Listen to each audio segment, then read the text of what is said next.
Entre el susurro del viento que atraviesa los algarrobales del bosque de Pomac y las piedras antiguas que alguna vez guardaron secretos mochicas, se encuentra Batangrande, un pueblo que no solo vive en el presente, sino que respira su pasado con fuerza. Aquí en el corazón de Lambayeque, las leyendas no se leen en libros, se murmuran al oído, se cuentan junto al fogón, se bailan en las fiestas y se guardan en la memoria de los más viejos. Hoy llegamos hasta aquí, este rincón del norte peruano, para escuchar esas voces, las que cuentan de sirenas en el río, de celebraciones que resisten al olvido, de mitos que aún caminan junto a los pobladores.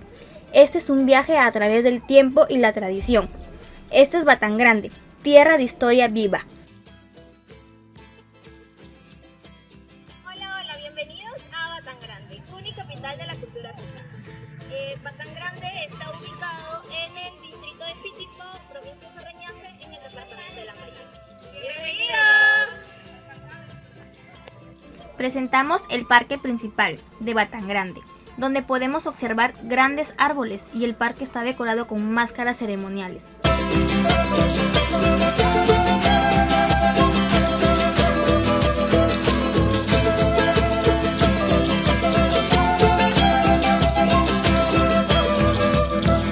Luego encontramos la huaca del pueblo.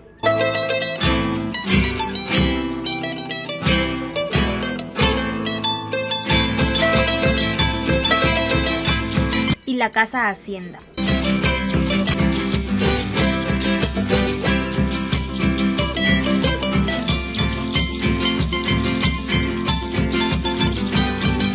Empecemos con las entrevistas a la gente de Batangrande.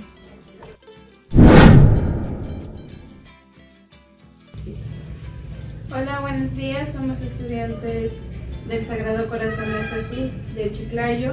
Hoy estamos con el señor Francisco Áurez. Orgullosos E identificados con esta tierra, primero porque es un pedazo de tierra ancestral. Batangrande ha existido históricamente desde el periodo formativo, o sea, si ponemos las etapas históricas que se han desarrollado en el norte del Perú, el proceso formativo que estamos hablando de 1500, 2000 años antes de Cristo, es cuando las culturas iban consolidándose.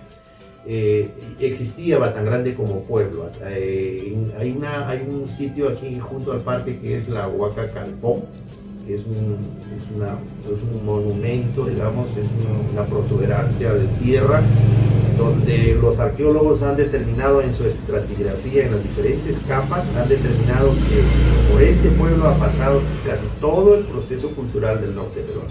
Ha habido el periodo formativo, que es antes de la cultura moche. Ha habido presencia durante el periodo moche. Luego ha habido presencia durante el periodo cultural Sicán o Lambayeque. Ha habido presencia en el periodo Chimú. Y ha habido presencia en la cultura inca, que también ha habido aquí cultura inca.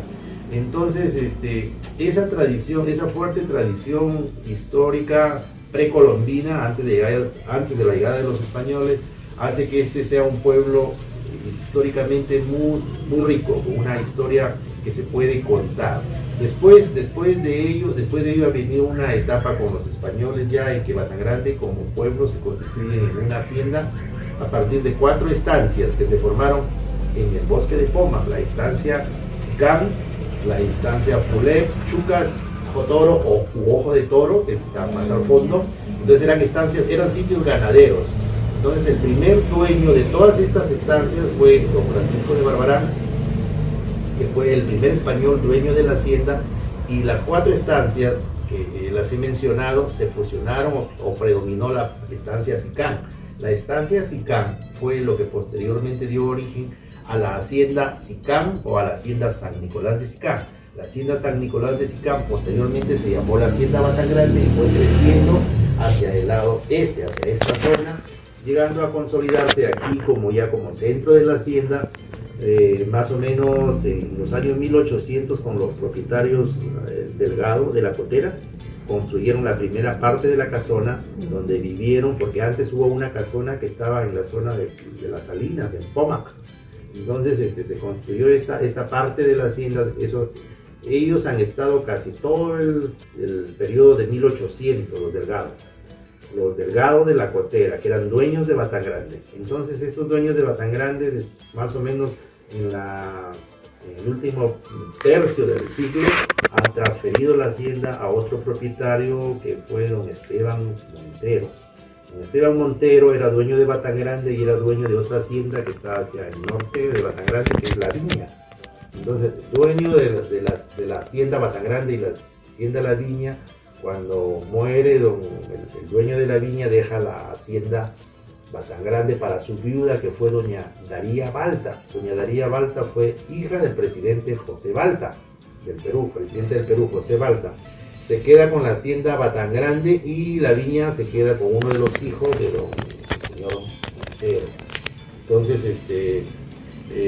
esta dueña de Batangrande la arrienda más o menos antes de 1900, a fines de 1885 hasta 1900, lo arrienda a Juan José Auris Cornela, el papá de Juan Auris Pastor, más o menos hasta 1901, en que muere este señor, y la hacienda se queda arrendada a Juan Auris Pastor, por lo menos 13 años más, hasta 1913, en que la compra ya esta señora Daría Balta, que vivía en París, en Francia, y desde 1913 el dueño de la hacienda fue Juan Auris Pastor, sus hijos, después de su muerte, y con ellos llegó la reforma agraria. La reforma agraria fue un proceso que desapareció las haciendas, le quitó a los dueños, les quitó las tierras y se las entregó a los trabajadores, la propiedad de la tierra. Eso estamos hablando de 1970, a través del gobierno de Juan Velasco Alvarado, que fue un gobierno militar que expropió las tierras de las haciendas y las entregó a los trabajadores.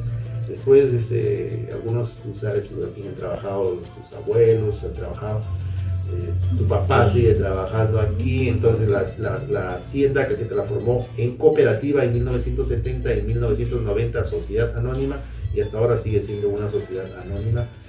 Y aparte de ello, se cuenta pues haber sido sede de la cultura sicán, haber sido centro de la cultura sicán, con una predominancia muy rica.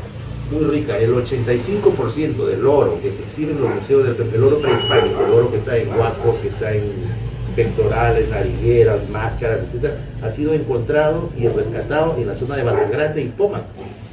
Todo el oro del Perú, la mayor parte del oro del Perú prehispánico, el oro arqueológico me refiero, ha sido encontrado aquí en Batangrande, y Pomac era Batangrande. La hacienda Batangrande iba desde las estribaciones andinas hasta Pacora, hasta Pomac 3, hasta allá era la hacienda. Todo eso era la hacienda. Entonces, por eso el tubi de oro, ¿dónde se encontró? Dicen en Íllimo, pero se encontró en la hacienda Batangrande. ¿Por qué graficaban ellos una llama? ¿Por qué representaban una llama? Porque llamas había aquí en la costa. Eran unas llamas de cuello corto que ya no existen ahora. Entonces, esto es una cerámica sicán. Entonces, ¿qué mayor prueba podemos pedir? Entonces, estas llamas de cuello corto tienen sus corralones aquí en esa zona, y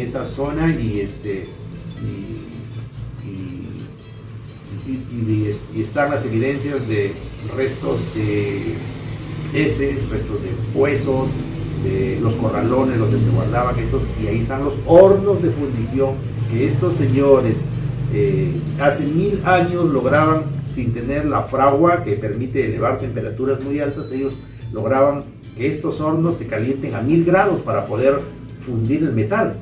Entonces, ¿cómo lo hacían? A fuerza de pulmón, turnándose, y soplaban para poder avivar el fuego y calentar los hornos. Esa es una réplica de lo que son los objetos que se encontraban aquí.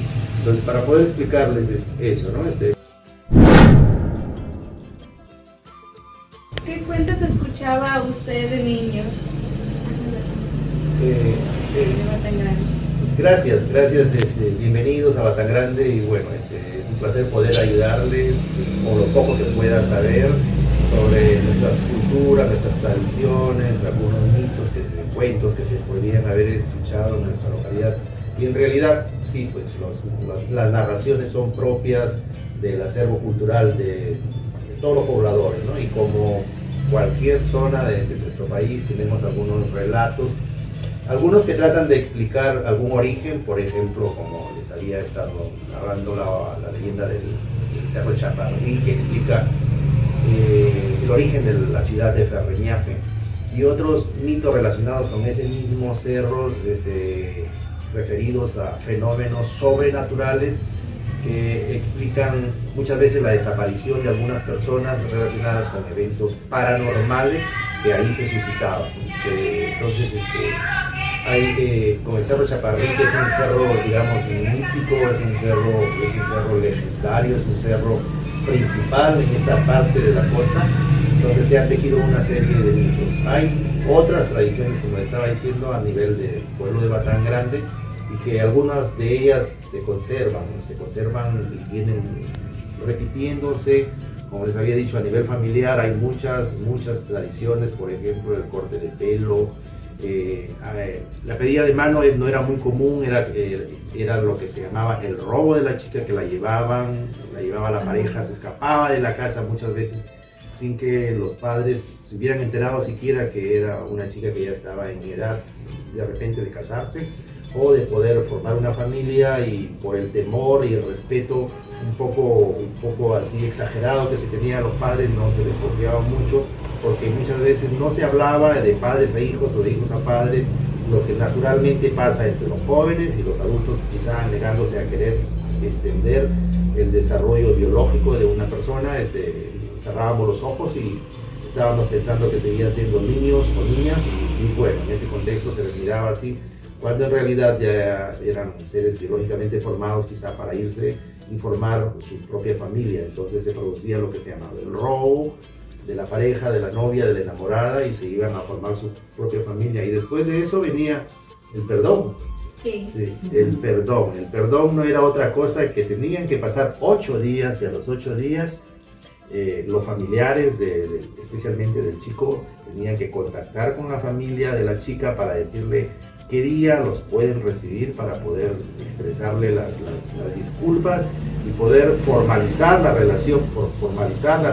Entonces, no solamente venía el padre del chico, sino que tenía que buscar uno o varios padrinos, que generalmente eran personas que estaban muy vinculadas al padre de la chica, tenían mucho respeto por el padre de la chica, respetaban mucho a él, a esa persona que traían, y fijaban un día y venía la pareja, venían primero los padrinos y explicaban lo que había pasado, ¿no? Que eran pareja, que ya estaban juntos, que habían estado enamorados antes y que deseaban formar una familia y unirse en matrimonio.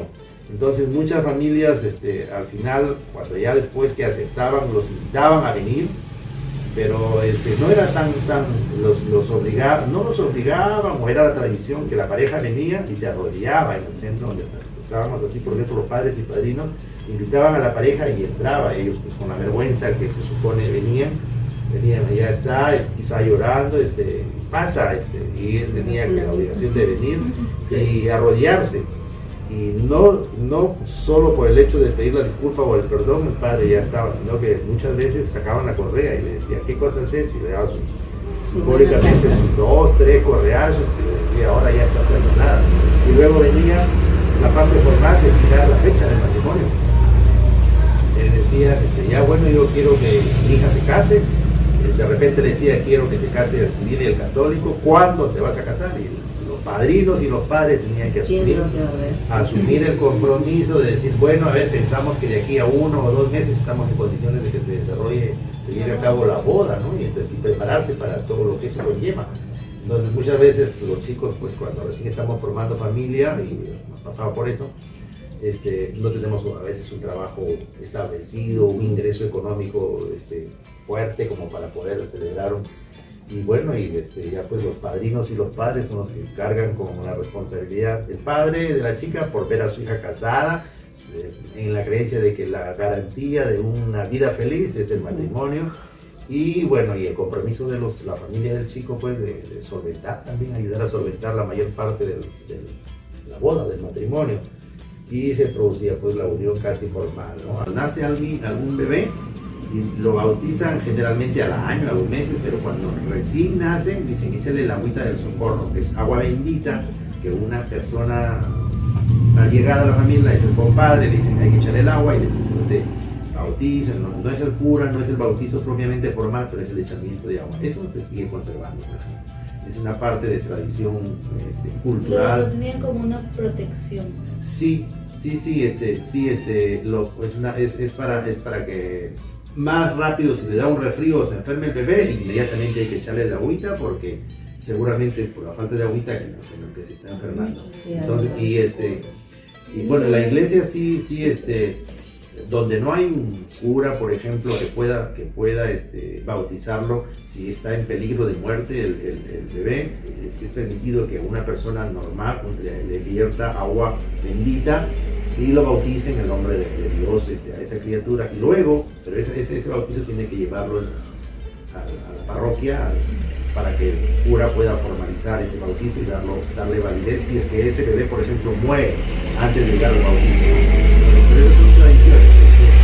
¿Qué tradiciones familiares más se conservan? El corte de pelo, por ejemplo. O las uñitas. Las uñitas, más común es el corte de pelo. A veces hay familias, sobre todo en la zona urbano marginal, las zonas urbanos rurales, no le cortan el pelo la primera vez, sobre todo al varón, no le cortan el pelo hasta que venga una madrina o un padrino y tengan que cortar por primera vez. Entonces el corte de pelo es tradicional en el bautizo generalmente. Invitan a un padrino de corte de pelo y él es el que le realiza el primer corte de cabello. Luego invitan a todas las personas presentes para que hagan su corte de cabellito y también pongan su óvulo. A veces hay muy buenos cortes de pelo que recuperan todo el gasto de la fiesta, ¿no? Pero la gente está hecha, esa es tradición. ¿Qué actividades tradicionales realizaban en familia o comunidad? ¿Qué actividades tradicionales se realizan acá en Batangrande, como familia o comunidad? Hasta ahora como familia. Bueno, para ser sincero, que ya también en el espacio-tiempo como que esas cosas ya han ido perdiendo. Pero ¿y en su familia? ¿O usted aquí, como se dice? ¿Qué actividades usted? ¿Qué te puedo decir? Es una fiesta de cumpleaños que la celebran en todo sitio. ¿Y en comunidad? ¿Alguna actividad tradicional que tengan? No, últimamente se está imponiendo ya el tema de la celebración del aniversario de Batangrande, que quedó ya se señaló, quedó la fecha de creación como el día 6 de enero. Y a partir ya desde hace 2 años ya se ha celebrado, se ha celebrado ya en 2 celebraciones continuas y que coincide con el empandelinamiento que se da en todas las calles, y que hay concursos de interbarrios para ver qué barrios es que se presentan mejor y todo ese tipo de cosas que de verdad motivan a la gente, ¿no? Porque toda la gente se pone activa para tratar de quedar bien, ¿no? Todo el mundo quiere ganar. Te puedes tratar el tema de costumbres familiares, hay pocas, ¿no? O sea, un cumpleaños se celebra igual en todos sitios, ¿no? A uno lo celebra, a otro no. Y anteriormente, por ejemplo, con respecto a, por ejemplo, Semana Santa, ¿cómo es que aquí se celebraba anteriormente? No, el tema de la Semana Santa no tanto no ha habido una celebración exclusiva, pero siempre pues la Iglesia Católica mantenía sus rituales. Hasta las fechas salen y hacen su recorrido, ponen sus estampas en el piso donde van pasando y van haciendo sus ceremonias. Eso lo mantienen hasta ahora. ¿Qué te digo? Anteriormente con el tema de que la Semana Santa no se come carne, que no se come, pero que hasta ahora y todavía ese pensamiento. Un día en específico en que, por ejemplo, se coma una comida típica de aquí. A ver, en Batangrande, los lunes del pesado, en varias casas de Batangrande. Yo me imagino que hoy día ya se hizo así, pero se debe estar perdiendo. Pero hace 20 años en el 90% de casas de Batangrande los lunes se hacían pesado. Y el famoso cabrito para todos los cumpleaños. Sí. aquí hay una leyenda que se teje en torno al origen de Ferreñafe, por ejemplo, que está ligada acá. Se dice bueno, les cuento para que ustedes vayan tomando, a ver si les necesitan, ¿no? Se dice, por ejemplo, que acá tenemos hacia el este el Cerro Chaparrí. Eso es uno de los apus o cerros más altos en la costa. Y obviamente en esa zona hay un espacio donde existen restos, evidencias de algún asentamiento poblacional. Eso es lo que era Ferreñafe viejo, ¿no? Entonces se le llamaba Firruñafe. Y se dice que, la leyenda dice que en ese pueblo había un montón de cosas, de situaciones sociales, y que le perdieron el respeto a Dios, que iban a la iglesia y no seguían el respeto, la reverencia que tiene que haber en una iglesia. Entonces se dice que era porque estaba el enemigo, el diablo, entre comillas, en medio de la gente, ¿no? Dice que, bueno, en alguno de esos momentos dice que estando en la misa, que se les impedían voltear, y se le entró un perro, hizo voltear a la gente, y bueno, y se dieron cuenta de que detrás de ellos había un personaje que no era común. Lo vieron con sombrero, con capa, con un montón de cosas, y que lo empezaron a fustigar, a hostilizar, y lo corrieron, y al final se le cae el sombrero, y resulta que tenía cachitos y tenía colita, ¿no? Entonces era el diablo. Entonces eso hizo que Ferreñafe desapareciera, Ferreñafe viejo, y tuviera el origen que actualmente tiene la ciudad de Ferreñafe, que sería hacia un poco más al oeste, ¿cierto? Entonces la carreta, no me van a creer, pero yo lo he escuchado también. Yo hace un poco de años me quedaba en las calles conversando con grupos de amigos en la noche, 10, 11, 12 de la noche. Justo estábamos en un grupo así, hemos quedado al final 3 y después 2, y casi a la medianoche uno de los interlocutores me dice mi abuela que está saliendo la carreta. ¿Sí? Yo siempre he sido un poco incrédulo, no he tenido mucho miedo. Sí, me dice, está saliendo la carreta, estábamos por el parque, por el lado de allá. Y dicen que sale de ahí de la casa Hacienda y da la vuelta por ahí. Y no me ha terminado de decir y hemos empezado a escuchar. Los dos hemos empezado a escuchar las ruedas. La carreta es un vehículo artesanal con ruedas de palo, ¿no? Entonces el sonido, o de fierro. Entonces el sonido de las ruedas no es como el de un carro que se desplaza y no deja el sonido porque es heavy, ¿no? Pero eso sí suena.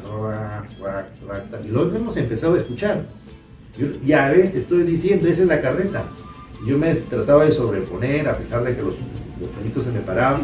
Y digo, no es nada. Yo me paraba, les miraba, no viene nada. Pero el sonido sí se seguía acercando. Y no miento que se ha acercado por lo menos como a 8 metros, así casi en la pista. Lo he sentido que llegaba y he estado parado así, mirando, y yo trataba, la persona que estaba conmigo era una chica. Y ella estaba muy nerviosa, me dice, esa es la carreta, y te estoy diciendo, estaba diciendo que ya teníamos que irnos, que no sé qué, que no sé cuánto.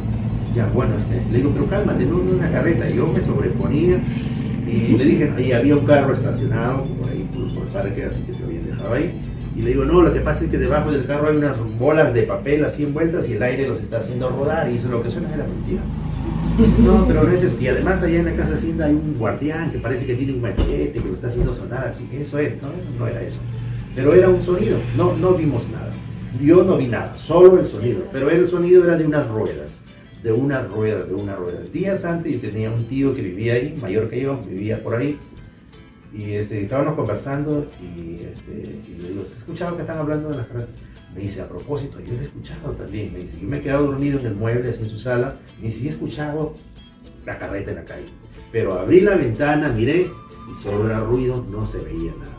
He oído muchos mitos sobre el Cerro Chaparrí. Por ejemplo, dicen que era un cerro encantado porque ahí la gente se perdía, las personas se perdían.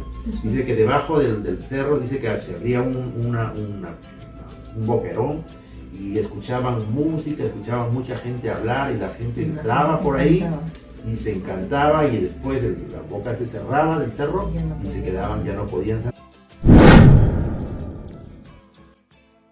Lo que más le gustaría a las personas de afuera, de Chiclayo, de otros lugares, que conozcan de Batagrande? ¿Qué nos puede decir para que se animen a venir y conocer? Bueno, Batagrande es un lugar turístico, si bien es cierto, a espalda de nosotros tenemos la Huaca del Pueblo, a la mano izquierda tenemos la Casa Tienda, que son de la riqueza Aure, en ese entonces vivía la familia Aure. Tenemos el bosque de Poma también, que está en el caserío de la Zaranda, y hay lugares turísticos para conocer como las Pampas, los Jabalíes de Medajón y muchos lugares turísticos. Muy aparte de eso, o de ellos, tenemos la buena gastronomía que hay aquí en Batagrande. Aquí se preparan ricos platos típicos por la cual los turistas pueden venir a degustar. ¿Cómo cuáles? Como cuáles, la causa ferreñafana, como algunos lo conocen, pero aquí es algo especial para las personas que son de aquí de Batagrande, que lo preparan los días domingos, y su gente, que son bien queridas, y creo que eso va a hablar bien de las personas por las cuales los turistas van a venir constantemente a querer visitar Batagrande. Como podemos ver, es un lugar tranquilo por el cual las personas puedan venir a visitar y pasar un buen fin de semana, o no solamente fin de semana, sino conocer varios lugares turísticos. Muy bien cuidado. Exacto, Ahí está. Una buena naturaleza. Muchas Muchas gracias. A ustedes que quieran